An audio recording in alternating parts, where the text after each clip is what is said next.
Hello everyone, কেমন আছো সবাই?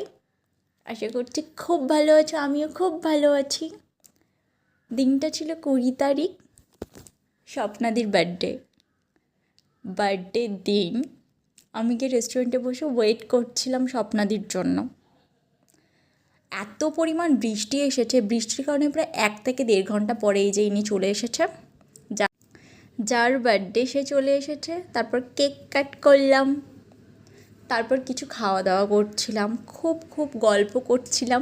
এই যে এনাদের ভিডিও নিচ্ছিলাম বলে ভীষণ লজ্জা পাচ্ছিল। আর ইনি খাচ্ছে কীভাবে সেটা দেখাচ্ছে।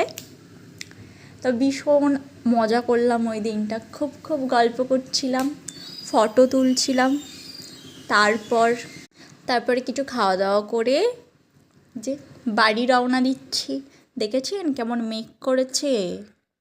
ভীষণ মেঘ করেছিল সেদিন।